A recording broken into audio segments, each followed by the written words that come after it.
ආයිබෝවන් අස්සන YouTube channel එකට ඔයාලා හැමෝම අදත් ආදරෙන් පිළිගන්නවා. ඉතින් මම අද ඔයාලට පෙන්වන්න යන්නේ මේ පටක රෝපණ කෙසෙල් පැලයක් අපි කොහොමද හරියට හිටව ගන්න කියලා. ඉතින් මෙතෙන්දී ඔයා මුලින්ම හොඳට සූර්යාලෝකය ලැබෙන තැනක් තෝරගන්න ඕන.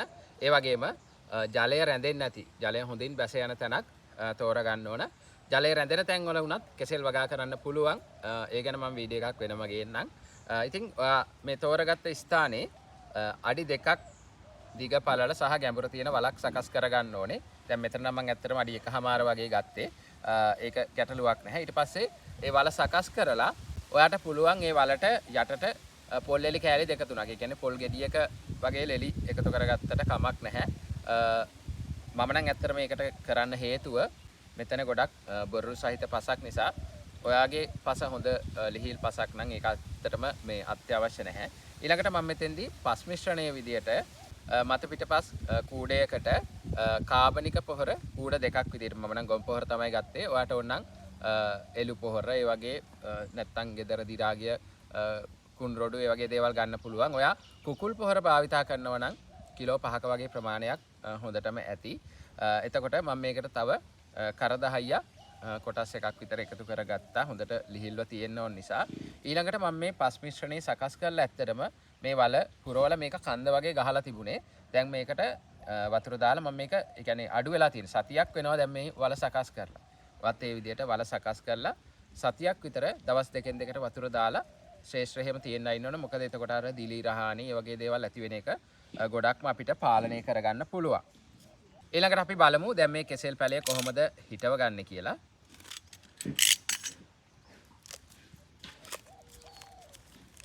මේ විදිහට පොලිතින් එක ඉවත් කරගෙන මේ අපි සකස් කරගත්ත වලේ මැද ටිකක් මෙහෙම හාරගෙන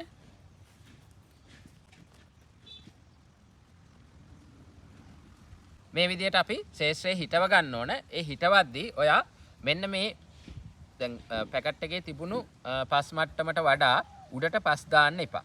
ඒ කියන්නේ මේ මට්ටමයි පොළොවේ මට්ටමයි එක හා සමානව තියාගන්න ඕන.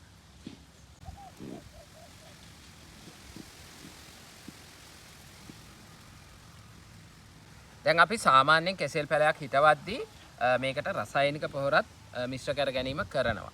නමුත් මේ පටක රෝපණ කෙසෙල් පැලයක් කියන්නේ ඒ වගේ දේවල් ටිකක් දරා ගන්න අමාරු. ඒ නිසා අපි මේ පැලය හිටවලා සති 2කට පස්සේ තමයි මේකට රසායනික පොහොර භාවිතා කරනවා නම් කරන්න ඕන. ඔයාගේ වත්තේ හදනවා නම් ඉතින් ඒකට කාබනික පොහොර විතරක්ම භාවිතා කරලා හදන්නත් පුළුවන්. අපි වාණිජ මට්ටමේදී කරනකොට පොහොර ප්‍රමාණය මදි නිසා තමයි රසායනික පොහොර වලට ගොඩක් වෙලාවට යන්නේ. වාණිජ වගාවක් වුණත් අපිට කාබනිකව කරන්නත් පුළුවන්. ඊළඟට මම මේකට වතුර ටිකක් දා ගන්නවා. මොකද කෙසෙල් වලට හොඳ තෙතමනයක් අවශ්‍යයි ගහේ වර්ධනයට විශේෂයෙන්ම. ඉතින් ඉදිරියේදී මේකට පොහොර යොදන්නේ කොහොමද? ඒ ආදී විස්තර මම ඉදිරි වීඩියෝ වලින් ගේන්නම්. මේ වීඩියෝ එකෙන් සමුගන්නවා. බොහොම ස්තුතියි.